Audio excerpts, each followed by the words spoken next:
Welcome to Anything But Politics, which is what the title says. We talk about politics, yell about politics, scream about politics all the time. That's why this podcast was created. Really, it's a gift. Anything But Politics from the live from my office family, where I get to have my friends on, and we talk about things. Legendary producer, that's you. Legendary producer, artist, writer, podcaster himself, podcast director and producer and creator now, and industrial tycoon, David Wallach. How are you, my friend? I'm going to have you start writing my LinkedIn updates, man. Thank you. Bad. That's not bad. That was all written. The power of ChatGPT. I'm happy to see you, dude. It's good to see you. You look healthy. You look great, and I'm always grateful that. Well, sitting down helps. No, we can see us. Yeah. So listen, the whole point of this is to jump in and get away from politics for a short period of time, and people seem to enjoy it. But let's start out with the show business rule of plugs. You just started a podcast, which I think is a very interesting idea, and I love and support the Chicago Police Department. One of the people on your podcast is an ex-cop I know, and the other is a British lady. How do you put that together? I was blessed to put this together. The name of the podcast is Yes, But You're Wrong, which is something that I've wanted to do for a long time. And in this world, you know, especially with politics, which we're not talking about, people have the tendency to say, yes, but you're wrong. So I've been wanting to make this, and I couldn't find the right mix. Harriet Gould is a lovely woman in the UK. I met her last year when I was over there. She hosts a couple of different podcasts. She's a politician. She's a journalist. And then she and I talked about the two of us doing it. Well, that's what I thought. Now, before you go any further, I thought, well, why aren't you doing it? Because you're the perfect guy to have that other perspective, but you found a guy. Right. Well, contrary to what most people think about me, I can't stand the sound of my own voice. So I was in our dog park, and Rodney Watt, who was a former police officer and lives in my town, was talking to some moms about perimenopause, which, if you want to make some moms mad, that is definitely the topic. He's never heard of it, and he was asking them in a way that was curious and kind of obnoxious, but he kept getting them to give them information. And while he was talking, I brought up my phone. I just recorded him talking to these moms and sent it to Harriet. And I said, I think this guy should be the host. And by the time he was done, she texted me back. She's like, yes. And I had walked up to him, and Rodney has never had any media training. He's not like us, who's been in the media. He's just a guy. And I pitched the idea to him, and he looked at me and said, yes. And if you listen to the show, what's spectacular about Rodney and Harriet is it's a conversation. The one rule about this show is you have to ask the other person, what do you think? So I give them 5 topics: freedom of speech, my body, my choice, immigration. And we have some topics to talk about. And then the only thing they have to do is ask the other person, what do you think? Which is different than our world. And you have to listen. Yeah. Ask and listen, because people don't listen anymore. So you ask, or you might even be predisposed to think you're going to hear something that's going to piss you off, but you ask and listen, and maybe your mind is open. It's so beautiful. In our last episode that drops soon, it's My Body, My Choice, and they get into this heated argument about prostitution. And what's great about it is they're going after each other, but then they have 4 other topics to talk about. And in most instances now in our world, people would say, Steve, I can't talk to you. I got to walk away. Right. Adult enough to continue the conversation and respect each other, to continue with the flow of conversation. And it's just, to me, it's so beautiful the way they do it. And Rodney is out of his mind. People will ask me, is this guy actually playing a character? And he's just got such a bursting personality. Well, he's got that Chicago, cliched Chicago for the rest of the country, but the actual real Chicago accent. I can't afford a lawyer right now, so I use a lot of ChatGPT when Rodney says stuff, and so far we're good. But yeah, he's a Chicago guy, and she's a British politician, and she's very British and lovely. And the way they mesh together, the second I heard him talking about perimenopause, which you and I should not talk about, because it's a thing. It's just a funny sentence. The second I heard him talking about perimenopause, it's like you were going to add with, I fell in love. I fell in love. Yeah, it was perimenopause, and my heart went boom, boom, boom. So, yeah, I hope people give it a chance. It's Yes, But You're Wrong. It's on all the social media and all the Apple and Spotify and everything else. Yeah. All right. Yeah. And the thing I like about it, too, is the juxtaposition of the voices and the accents are fine. That can kind of hook you in. but the listening piece that we discussed is very important. And Rodney strikes me as a guy who could dominate any conversation, whether he was dominating it or not. So he could go over the top. He could talk over you. In other words, you've whipped him into shape nicely. He's thank you. I wish I could take all the credit for it. He's a really big-hearted guy. He's got a great backstory. And was he a cop in a city? Rodney was a cop in Highland Park, Illinois. Okay. Long story short, apparently the police in Highland Park were ripping people off blindly. So when you say, "Oh, I want to watch your house," I'm going out of town, watch my house, the cops would say, "Sure."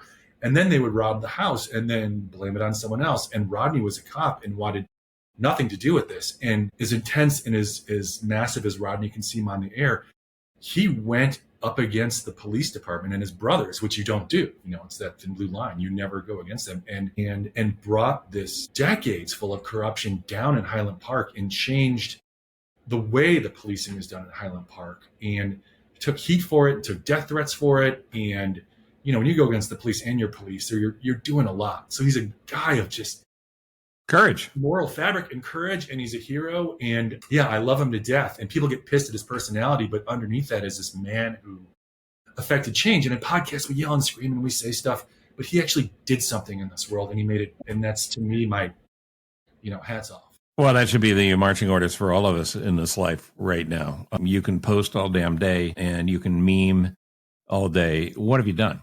What have you actually done? What risk have you taken? What have you stood for? And he went up against it. And to me, that's just such a great thing. Well, that's great.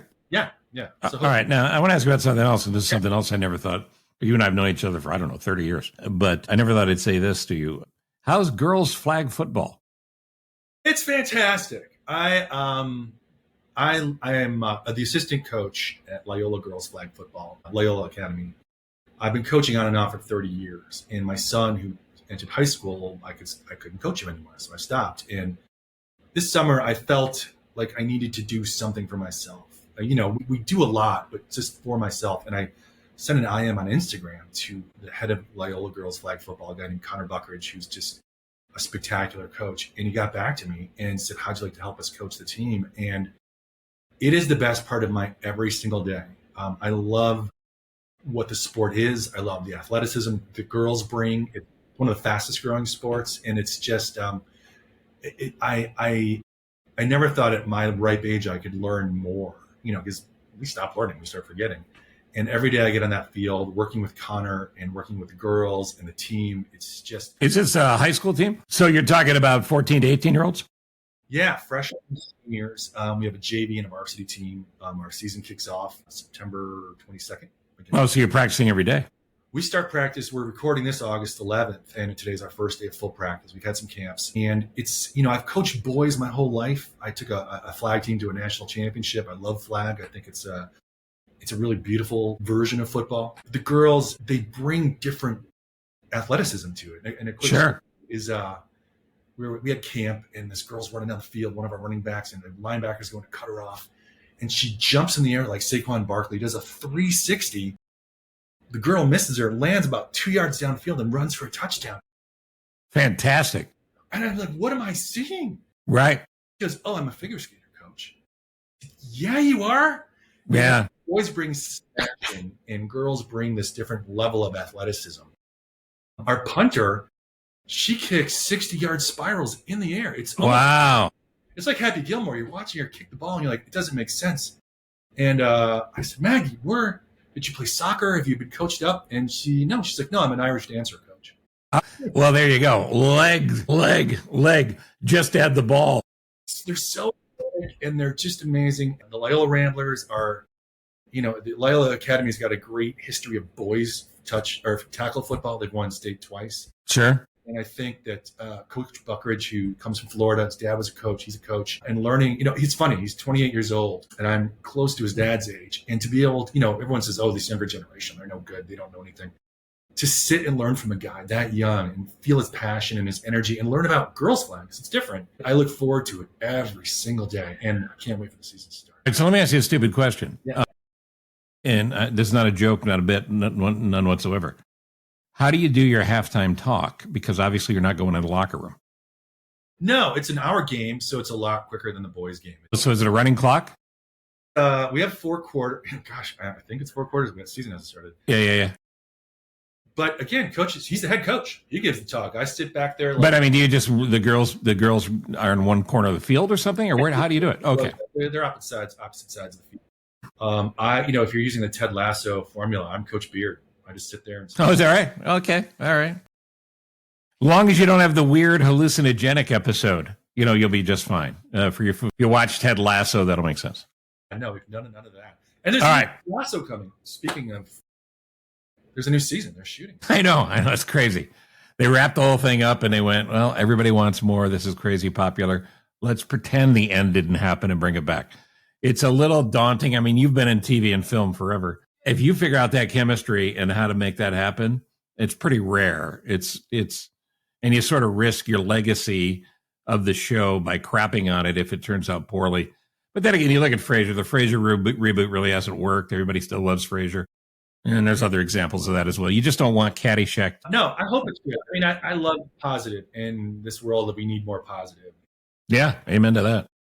If it's just a little bit of that magic, I'll be through. All right, so let's begin. Again, these stories are anything but politics. And I'm going to start with conspiracy theories. I don't traffic in them. I don't think you do either, but they're out there. And there's one in the town that you and I are in, Chicago, which I don't even know if you're aware of. The theory goes like this. A mysterious group says there's a grown man living inside the Bean downtown at Cloudgate.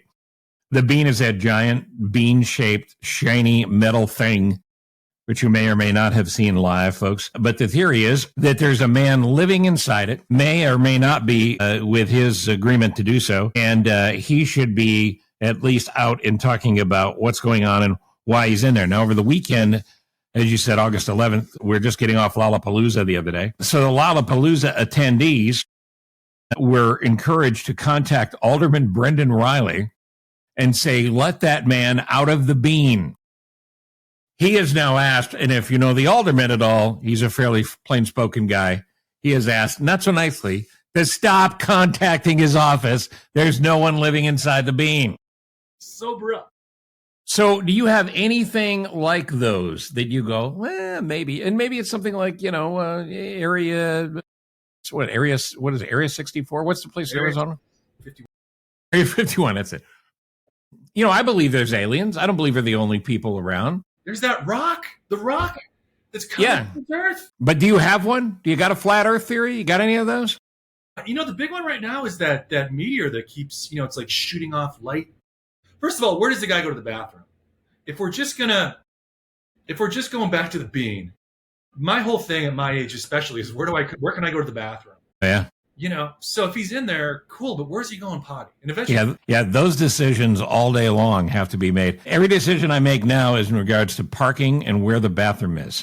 Yeah, no, heck, yeah, no way. Like I won't sit. We're going to see the Savannah Bananas, and I'm like, I have to sit on the aisle because I have to go to the right, because you got to get that. And if you see a bunch of old guys getting in a brawl, it's because they ran out of aisle seats.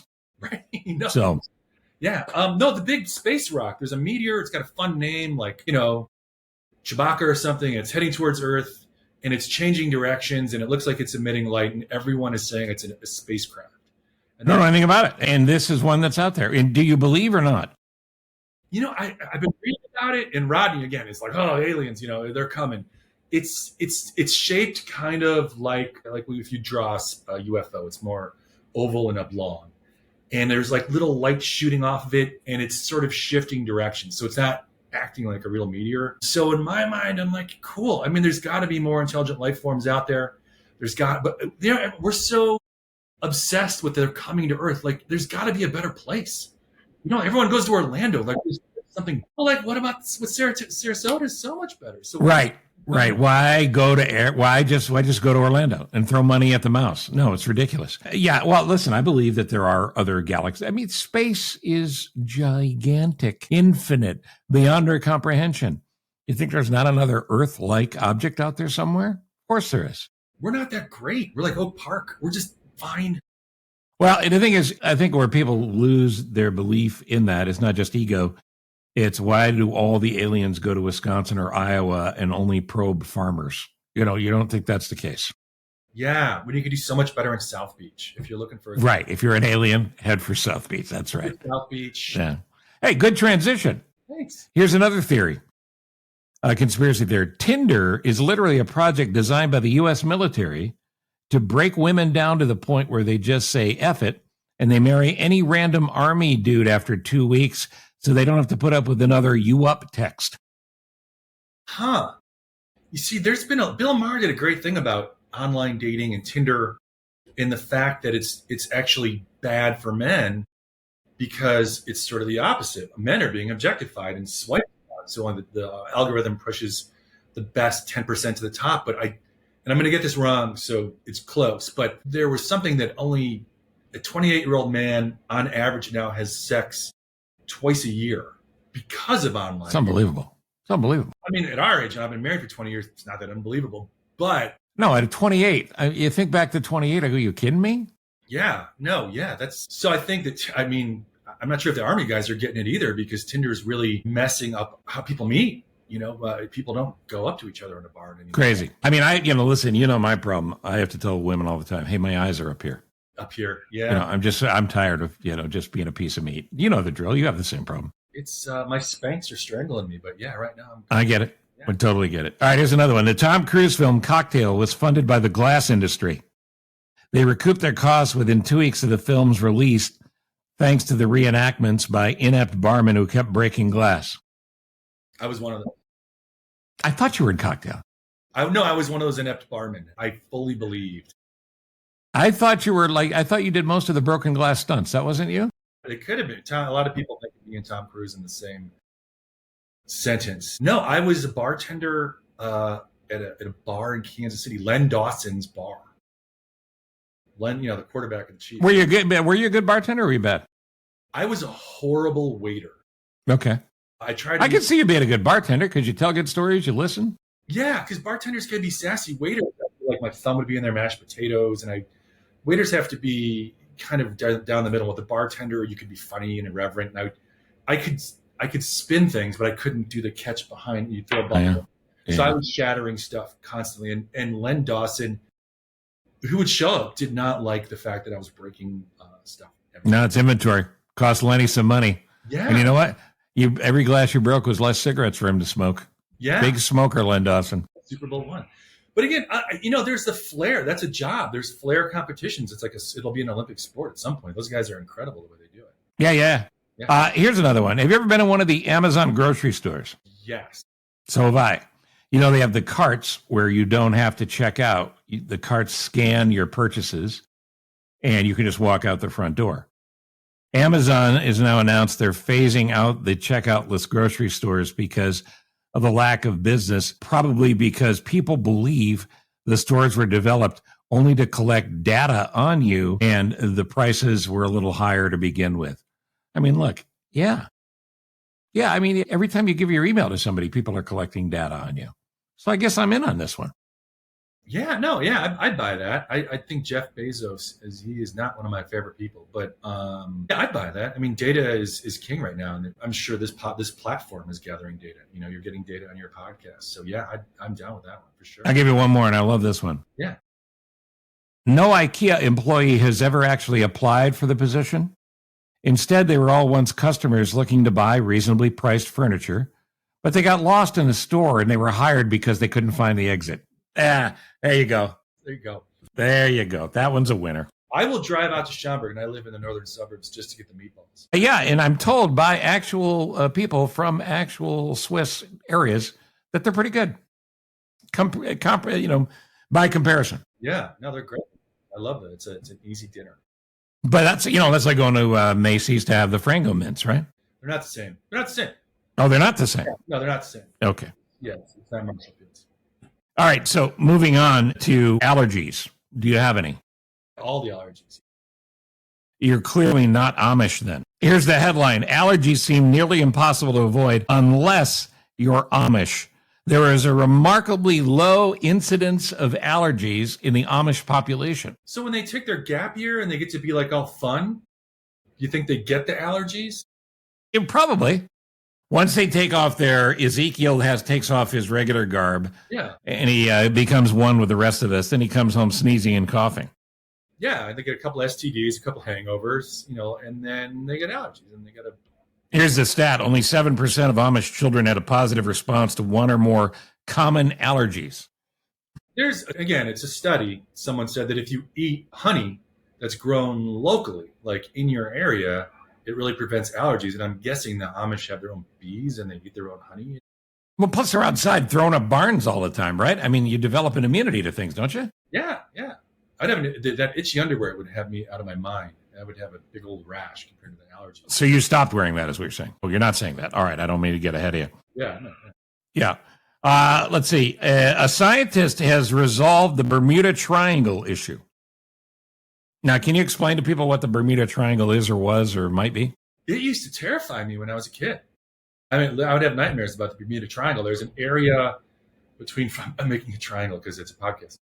There's an area between Florida and Bermuda that it sort of makes out a triangle. It's triangle shaped, and this is on the YouTube channel, so people can see whatever you do with your fingers. Keep that in mind. But yeah, it's an upside down heart. Ships and planes. There's a good amount of ships and planes that have disappeared in that area. And legend has it that it's cursed, and you don't want to travel via ship or plane in that area because you could disappear. An Australian scientist says he's solved it. He's not the first to say this. And the theory is that the Bermuda Triangle is difficult to fly in. There are erratic weather patterns in that specific geographical area. The seas are a bit rougher there.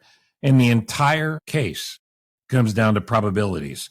And the probabilities are you are more likely to crash. You are more likely to sink because you're in a difficult part of the sea. I would only say this. If that's the case, there would be perfect storm movies 1, 2, 3, 4, 5, 6, and 7. Because the North Sea is the worst place to ship and to try to survive shipping in the world. I don't know if you heard the Titanic went down there.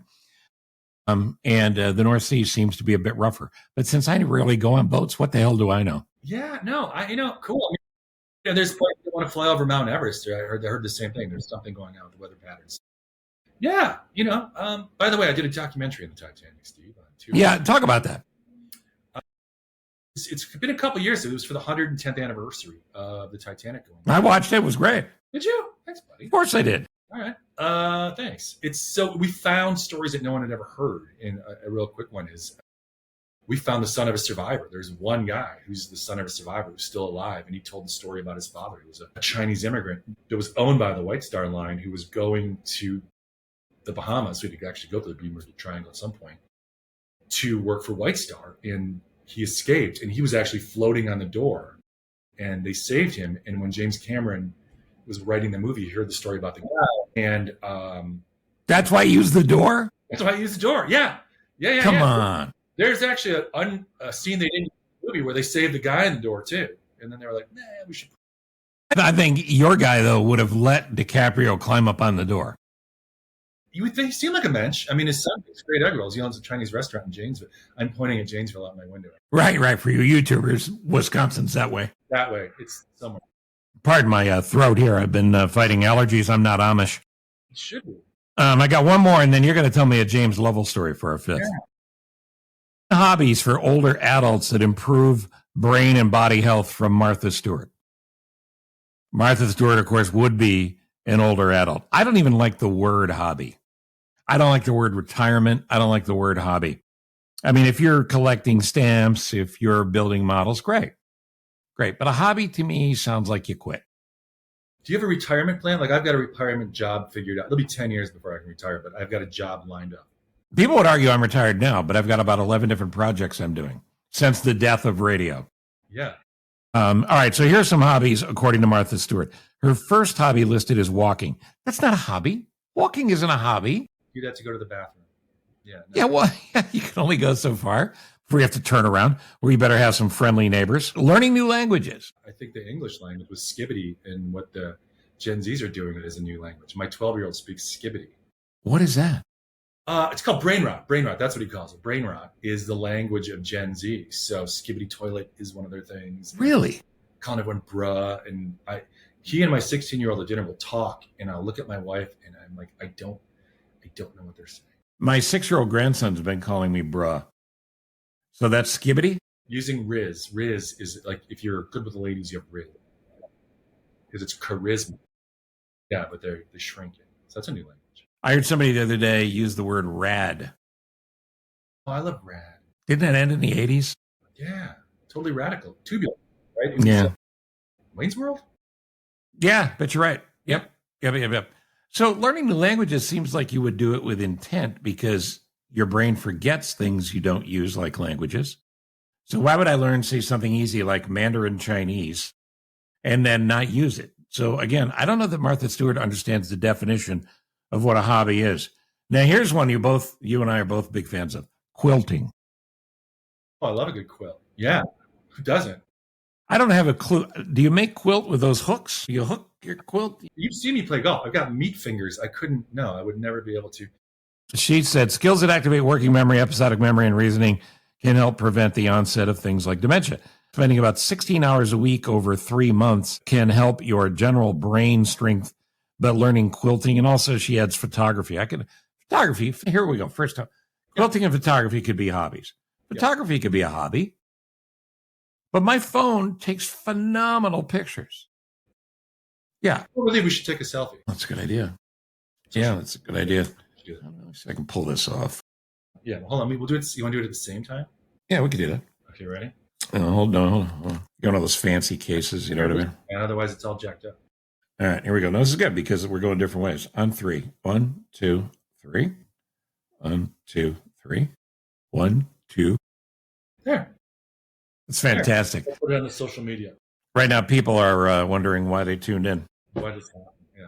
But again, it's on YouTube. And if you go to the YouTube Live from My Office channel, you get to see this and our regular Live from My Office podcast. Let me go through a couple more of these hobbies because I want to hear James Lovell story. Pursuing education. You're a lifetime learner. That's not a hobby. Yeah, you know what? I kind of soft agree with her because I'm learning football and I'm old. I'm not retired, but it's like I'm learning new things and keeping your mind active. Let's go with that.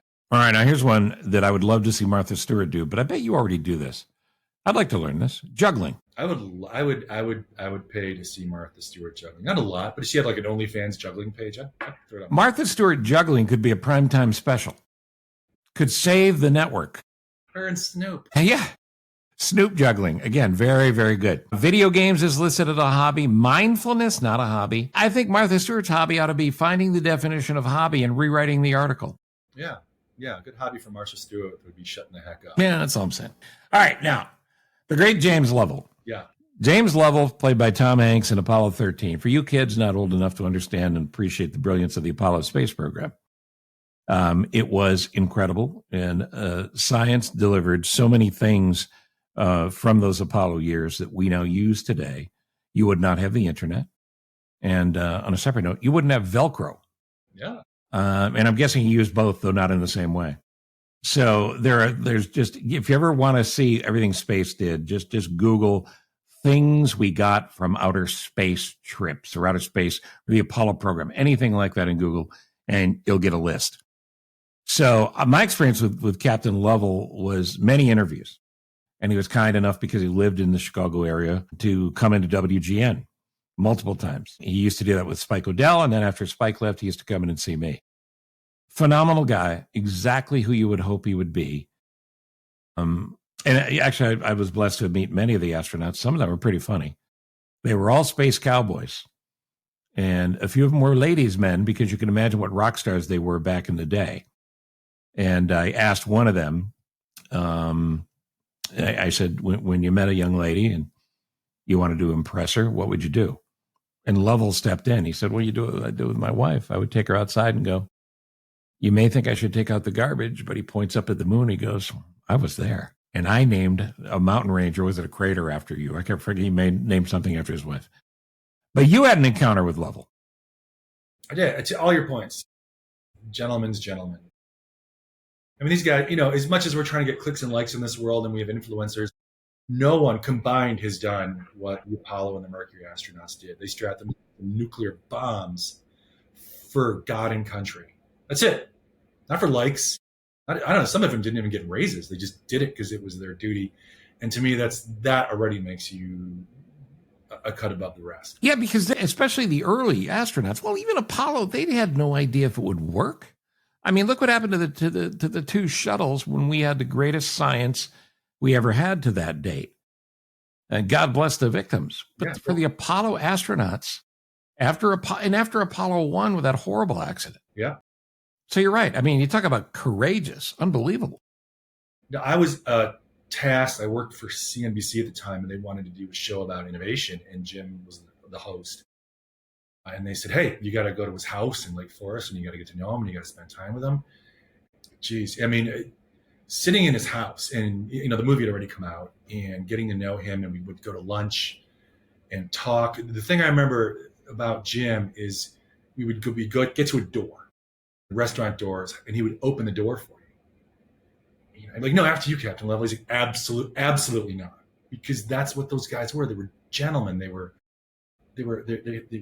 cut above, and he would never not let you go in the door first. But we rented, again, Chicago kid bucket list. We rented the Museum of Science and Industry to film in front of his capsule. And they would only let us shoot at night. So we're locked into the Museum of Science and Industry, which again is amazing. Locked in with Jim Lovell. And in between takes, he would start telling stories. You're like, and after a while, I had to separate him from the crew because everything would stop when he would talk. I look over my shoulder, and there's 100 people that are supposed to be doing. They're not doing any work because they're listening to Captain Lovell.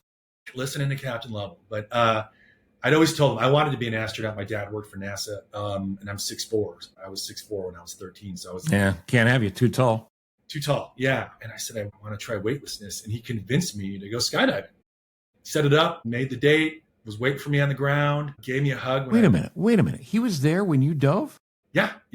We found a place up I keep pointing to Wisconsin. How cool is that? Right? Yeah. He's like, "If you want to do it, I got a guy. I'll make it happen. I trust him.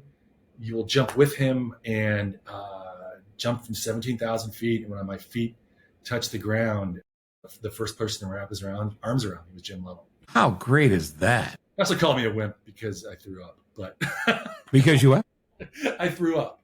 Of course you did. Yeah. 17,000 feet, boys and girls, is 3 miles. That's a long ways. It's up there. It's way yeah. Because of my size, and there was a guy strapped to me, and I think maybe because Lovell, we went higher than you're supposed to, and we did a mile somersault, is what the guy told me. And he meeting him was all the people that you've met and I've met. We've been blessed with meeting some pretty spectacular people. He's right up there. He's absolutely right up there. And then Gene Cernan was number 2, who was the guy on the moon. I got to meet him, and it's not even a close second. It's like those two, and then you, and then right. Yeah, the list drops off precipitously. It does, but it was a shot. I started crying when I got a text from a friend that said he passed. I just incredible. Yeah, and we had the world lost, and we're losing real heroes. And that's why if you're a grandfather or your age, or even if you're a dad, you got to talk to your kids about the history because you can't be guaranteed they're learning it in school, or the stuff they're learning in school, of course, is buffeted by many other things as well. And sitting down and having a conversation with your kids instead of them having screen time and killing a cartoon alien, talk to them about outer space, talk to them about things. Take them outside and have them look up at the stars. Yeah.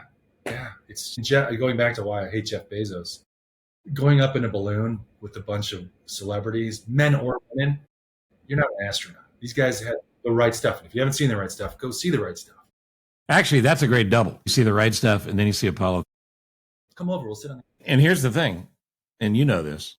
This phone, this has more computing power times X than the Apollo rockets had in their entire mission.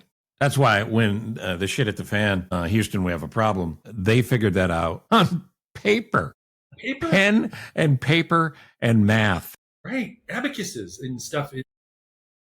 Now it's. I'm not going to get started, but you're right. The technology is advanced. We're not using our brains. These are shows. These are movies that should be actually shown in school. Oh, 100%. Yeah. I hope they are. Yeah. My friend, it's great to see you. My best to your family. God bless you all. And go get those girls a win today. Get them practiced up. When's your first game? August 20th. It's coming. hilarious, Dave. Yeah. So let's gamblers listen to Yes, But You're Wrong. And it's so great to see you, man. It's And where do we follow you on social? Yes, But You're Wrong is, oddly enough, no one took the handle. So it's on Instagram, Twitter, Facebook. Okay. YouTube. Yeah. Perfect. It's a great David Wallach standing ovation would work, but my mic cords aren't that long. Like everybody, it's good to see you. Thank you.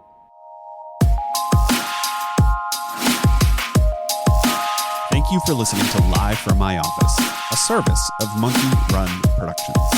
All rights reserved. The podcast is hosted by Steve Cochran, and it's mixed, edited, and produced by me, Ross Cochran.